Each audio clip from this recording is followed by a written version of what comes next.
کاش اللہ ہمیں اس کی سمجھ دے۔ شیخ الاسلام مولانا حسین احمد مدنی رحمۃ اللہ علیہ دیوبند میں بخاری پڑھا رہے تھے، وقت کے شیخ الاسلام تھے۔ بزرگان دین نے لکھا ہے کہ اس امت میں شاید وہ واحد شخص ہو کہ جنہوں نے روضہ رسول پہ کھڑے ہو کر سلام پڑھا تو روضے کے اندر سے سلام کا جواب ملا، اور اس وقت روضہ پاک پہ جتنے لوگ کھڑے تھے انہوں نے خود سنا کہ حضور پاک صلی اللہ علیہ وسلم نے فرمایا میرے بیٹے وعلیکم السلام، یہ روضے کے اندر سے جواب۔ میں ان کی بات کر رہا ہوں، بخاری پڑھا رہے تھے تو ایک طالب علم نے سوال کیا حضرت کتا کب جوان ہوتا؟ تو کہا بھائی میں نے تو کبھی نہ رکھا ہے، نہ کتوں والوں سے دوستی ہے، مجھے کیسے پتا کتا کب جوان ہوتا ہے؟ لیکن بہرحال ایک سوال تھا۔ بخاری کو پڑھانے کے بعد جب چھٹی ہوئی تو مدرسے میں ایک بھنگی جا رہا تھا، حضرت مدنی رحمۃ اللہ علیہ نے اسے روک کر پوچھا کہ بھائی آج ایک طالب علم نے مجھ سے سوال کیا کتا کب جوان ہوتا ہے۔ اب مولویوں سے تو میں پوچھ نہیں سکتا اس لیے کہ مولویوں نے کتے کبھی رکھے نہیں، تم بتا دو۔ تو اس بھنگی نے کہا مولانا کتا جب ٹانگ اٹھا کے پیشاب کرنا شروع کر دے تو وہ جوانی کی عمر ہوتی، وہ اس وقت جوان ہو جائے۔ بزرگان دین نے لکھا ہے کہ دوسرے دن حضرت بخاری پڑھا رہے تھے تو اس سوال کا جواب دیا، بخاری پڑھا رہے تھے تو بھنگی سامنے سے گزرا دارالحدیث کے دروازے سے، تو بخاری پڑھاتے پڑھاتے کھڑے ہو گئے۔ شاگرد حیران ہے کہ شیخ الاسلام ہے اور یہ کھڑے ہو گئے بخاری پڑھاتے پڑھاتے۔ تو شاگردوں نے پوچھا حضرت کیوں کھڑے ہوئے؟ تو کہا بھائی میرا استاد میرا استاد۔ حضرت آپ کا کون استاد ہے؟ آپ کے تو استاد حضرت شیخ الہند رحمۃ اللہ علیہ تھے، آپ کے استاد تو مولانا محمد قاسم نانوتوی رحمۃ اللہ علیہ تھے، آپ کا کون استاد؟ کہا یہ جو بھنگی ہے آج کے بعد یہ ہمارا استاد ہے، اس نے ہمیں بتایا کہ کتا کب جوان۔ جس سے انسان ایک بات بھی سن لے نا، پوچھ لے، یاد کر لے، وہ استاد ہے۔ ہم تو سارا قرآن پڑھ لیتے ہیں، ساری زندگی ایک اس بندے کے بعد سنتے ہیں، پڑھتے ہیں، اس کے سامنے بیٹھتے ہیں، دعا کریں اللہ ہمیں بھی اس کو استاد سمجھنے کی، ماننے کی توفیق۔ حضرت شیخ الہند رحمۃ اللہ علیہ مالٹا کی جیل میں تھے، اور مالٹا کی جیل بھی ان کو تحریک آزادی کے جرم میں ملی تھی۔ آج تو کتنے لوگ بنے بنائے پاکستان پہ بیٹھ کے کہا کہ یہ بنانے والے تھے، جو اصل ہیرو تھے لوگ جنہوں نے جیلیں کاٹی، مصیبتیں کاٹی، ان کا کوئی نام ہی نہیں جانتا۔ یہ 1857 سے تحریک آزادی چل رہی ہے۔ ڈاکٹر غلام رسول مہر نے اپنی کتاب میں لکھا ہے 3,000 علماء کو زندہ سور کی کھالوں میں لپیٹ کر ایک ایک دن میں انگریز سولی پہ چڑھاتا تھا آزادی کے دن۔ 3,000 علماء کو ایک ایک دن میں، اور کئیوں کو زندہ توپ کے ساتھ باندھ کر اڑا دیا جاتا۔ کالے پانی کی سزائیں، انڈیمان کی سزائیں، وطن سے بے وطن ہونے کی سزائیں، تحریک آزادی کے جرم میں ہزاروں علماء کو ملی۔ ظلم یہ ہے کہ آج عام بندہ یوں کہہ اٹھتا ہے کہ علماء سارے پاکستان کے مخالف ہیں، جو بیچارے تحریک آزادی کو چلانے والے ہیں۔ بابا قوم، بابا قائد اعظم نے جب پاکستان بنا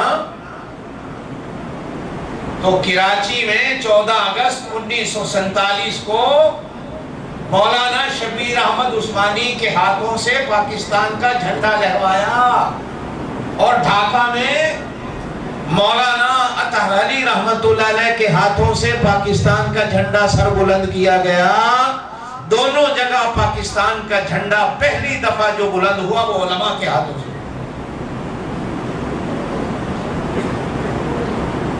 تحریک آزادی کے جرم میں حضرت شیخ الہند رحمت اللہ علیہ کو طائف سے گرفتار کیا گیا، مالٹا کی جیل میں ڈالا گیا۔ اور 6 جلیل القدر بڑے بڑے علماء کو بھی جیل میں ڈالا گیا۔ مالٹا یورپ میں ہے، برف پڑتی ہے، سردی ہے۔ جب سردی کا موسم آیا تو حضرت شیخ الہند رحمۃ اللہ علیہ صبح تہجد کے لیے اٹھتے تھے تو پانی برف ہوتا تھا۔ 80 سال کے بوڑھے تھے، پانی گرم کرنے کا کوئی طریقہ نہیں تھا، تو حضرت مدنی رحمۃ اللہ علیہ بھی شاگرد ساتھ جیل میں تھے، تو لوٹا پانی کا بھر کے ساری رات اپنے سینے کے ساتھ لگا کر رضائی میں لیٹ جاتے تھے۔ صبح جب اٹھتے تھے استاد تہجد کی نماز کے لیے تو گرم پانی کا لوٹا پیش خدمت کیا جاتا تھا۔ ایک دن حضرت نے پوچھ لیا، حسین احمد یہ کہاں سے آتا ہے؟ کہا حضرت بس آ جاتا ہے کہیں سے، شوقینی بھی کھیلی کہ میں کیسے گرم کرتا ہوں۔ پھر حضرت نے پوچھا حسین احمد بتاؤ تو صحیح کیسے آتا ہے؟ کہا حضرت اس طرح کرتا ہوں۔ استاد کے اندر سے دل سے دعا نکلی، کہا حسین احمد جاؤ، آج ہم نے تمہیں شیخ الاسلام کہہ دیا، قیامت تک تمہیں یہ امت شیخ الاسلام کہہ دیا۔ پہلا رمضان جیل میں آیا، میں حفظ والے بچوں سے عرض کرنا چاہتا ہوں آپ سے بھی، پہلا رمضان جیل میں آیا، یہ سارے علماء ہیں اور ان میں قرآن کا حافظ کوئی نہیں۔ حضرت نے قرآن کا ترجمہ جیل میں لکھا۔ آج بھی اردو زبان میں سب سے بہترین جو ترجمہ ہے قرآن کا وہ حضرت شیخ الہند کا ہے، جو مالٹا کی جیل میں لکھا گیا ہے۔ جب بھی کسی سورت کا ترجمہ ختم ہوتا ہے، کبھی آپ پڑھیں تو آگے لکھا ہوتا ہے مالٹا کی جیل میں فلانی تاریخ دی یہ سورت پوری۔ اردو زبان میں ایسا قرآن کا ترجمہ نہیں ہے جس کی تفسیر مولانا شبیر احمد عثمانی کی ہے، جس کو تفسیر عثمانی کہا جاتا ہے۔ رمضان کا مہینہ آیا، 6 علماء ہیں، 6 کے 6 میں سے حافظ کوئی نہیں، سارے شیخ التفسیر ہیں، محدث ہیں، شیخ الحدیث ہیں۔ تو جس دن چاند نظر آنا تھا حضرت شیخ الہند نے سب کو جمع کیا، کہا دعا کرو کہ اللہ جیل میں بھی کوئی حافظ دے دے، کہ پہلا رمضان ایسا نہ گزرے کہ جو بغیر حافظ اور بغیر قرآن کے گزر جائے۔ سب نے دعا مانگی، نماز اثر پڑھی۔ صحیح صاحب اثر پڑھنے کے بعد حضرت شیخ الہند نے مولانا حسین احمد مدنی سے کہا حسین احمد قرآن اٹھاؤ، ایک سپارہ یاد کرو، رات کو تم تراویح پڑھا۔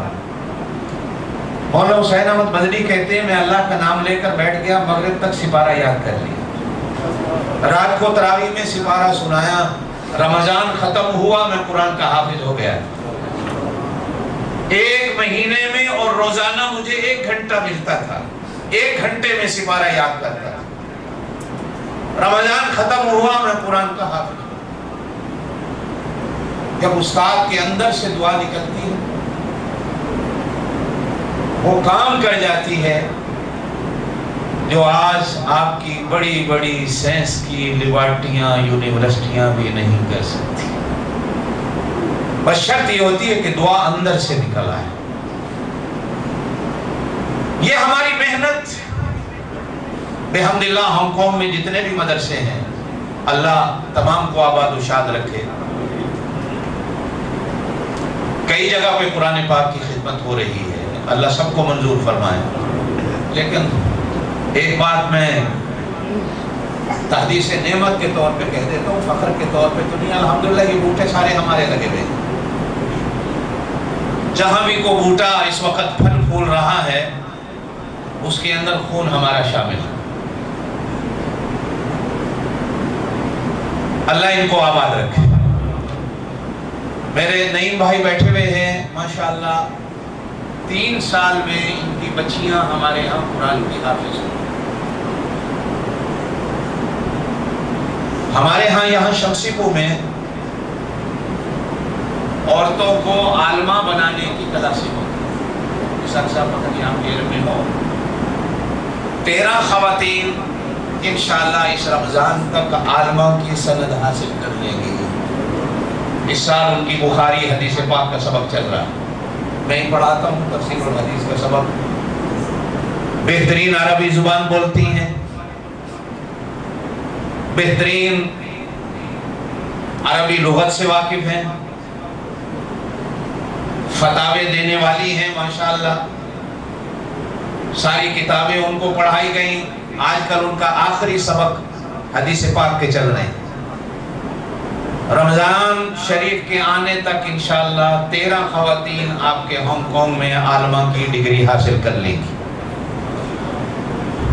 پھر اس کے بعد ہمارا سلسلہ ہے چل رہا ہے، 5 کلاسیں اس وقت کام کر رہی ہیں، جس میں بحمداللہ 4 استانیاں ہیں۔ روزانہ کی حفظ و ناظرہ کی کلاس ہے، جس میں ماشاءاللہ 3 استانیاں ہیں جو شمسی پو میں 3 استاد ہیں۔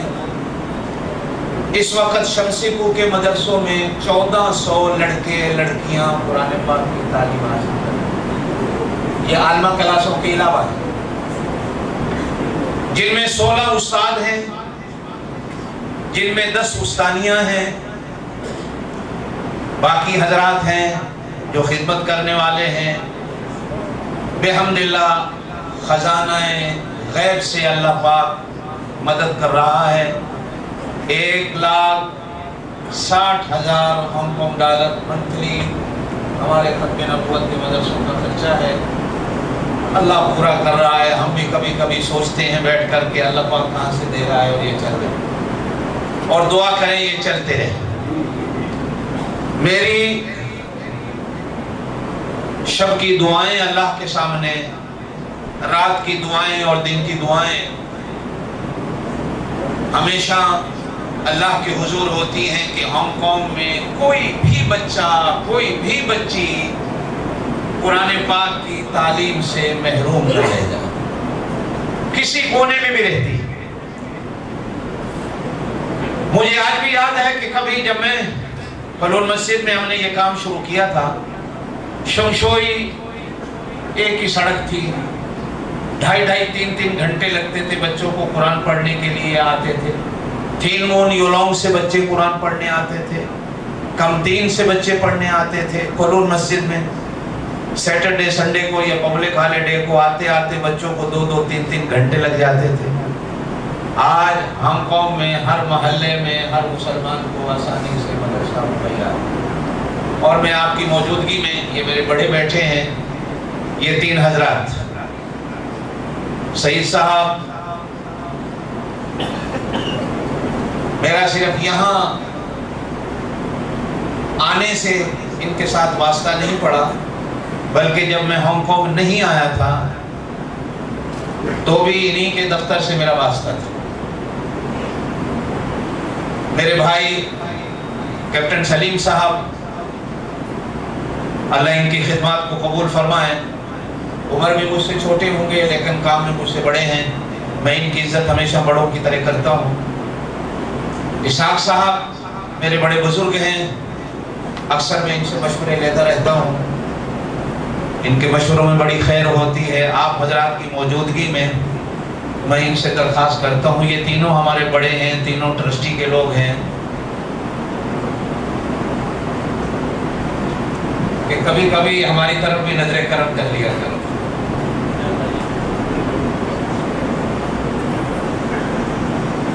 ایک تو ختم نبوت کو تھوڑی سی یہاں بھی جگہ دے دو،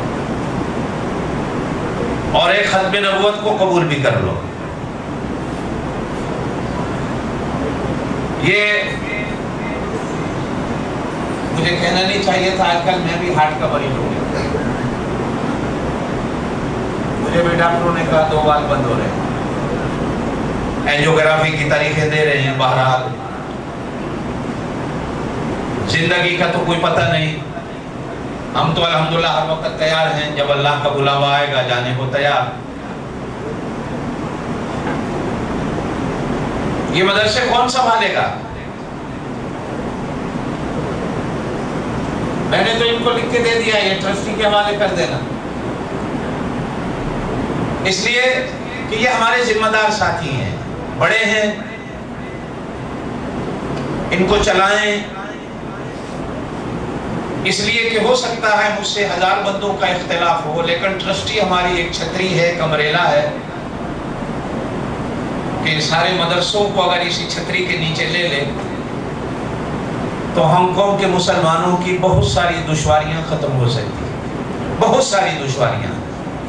بے شک یہ لوگ آپ سے مل کے کہہ نہیں سکتے، آپ سے ملاقات نہیں ہو سکتی، میں ایک عوامی نمائندہ ہوں، چونکہ میرا غریب قوم اور غریب عوام سے تعلق رہتا ہے، تو میری ایک درخواست بھی ہے آپ لوگوں سے کہ تھوڑا سا مدرسوں پر نظر کرم رکھیں آپ، تاکہ ہم مل جل کر کسی طرح ہم قوم کے مسلمانوں کی اس ضرورت کو پورا کر سکیں۔ میرے دوستو، 2:30 بجے تک ہمارے پاکستان قوصل جنرل صاحب نے تشریف لانا تھا، لیکن ابھی تک ایئرپورٹ سے حالانکہ نکلے ہوئے تھے، مجھے کہا تھا میں 2 بجے ایئرپورٹ سے نکلوں گا، میں پہنچاؤں گا۔ بہرحال ہم اپنا پروگرام کرتے ہیں۔ ابھی ہمارے ہاں جو 2 بچیاں جنہوں نے قرآن ختم کیا ہے وہ اوپر ہی ہیں، میں خود اوپر جا کر ان کا قرآن ختم کرا کر سن کے آتا ہوں، اور اس کے بعد پھر جو بچے ہمارے حافظ ہوئے، جو بچیاں حافظ ہوئیں، ان کی دستار بندی، ان کی چادر پوشی، جو ایک بزرگان دین کا طریقہ ہے، اسی کے مطابق ہم اپنے کام کو، پروگرام کو چلاتے ہیں۔ اگر ویٹ کرتے رہیں تو بہت دیر ہو جائے گی، وہ پتہ نہیں اب کہاں ہے۔ بہرحال جو بچیاں حفظ والی ہیں، جہاں اوپر جگہ بنی نہیں ہے بیٹھے، میں آ رہا ہوں، میں ان کا قرآن سنتا ہوں، اور اس کے بعد انشاءاللہ پھر ہم دستار بندی کا جو ہمارا عمل ہے اس کو پورا کرتے ہیں، پھر اس کے بعد انشاءاللہ دعا کرتے ہیں۔ بچیاں چونکہ بڑی ہیں، میں نے مناسب نہیں سمجھا یہاں آئیں، اس لیے میں خود ہی اوپر جا کر ان کی آخری صورتیں سن کے آتا ہوں۔ آپ حضرات اطمینان سے باتیں نہیں کریں، ان کی آواز یہاں آئے گی، آپ بیٹھے ان کا قرآن سنیں۔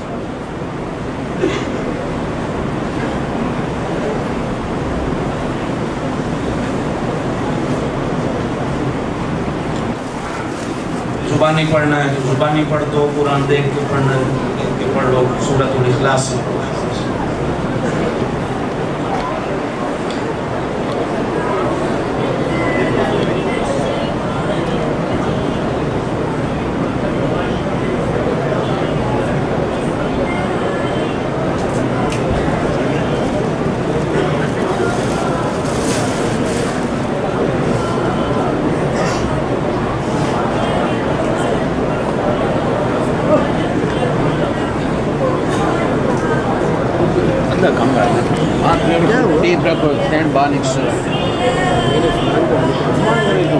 ابھی میں نے بھی آپ کو پہلے بتایا تھا، اور پھر قاری صاحب نے بھی آپ کو تفصیلاً بتایا ہے کہ بورڈ آف ٹرسٹیز جو کہ ہانگ کانگ کے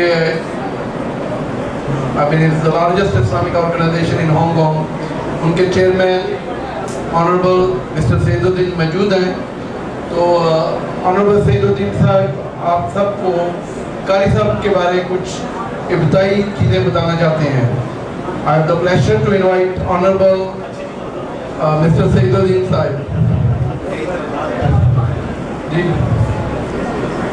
Believe me, it's going to be very unique. Most of us, we don't know any of those things.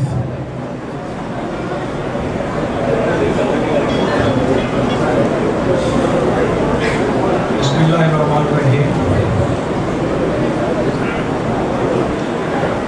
جناب محترم قاری قاسمی صاحب،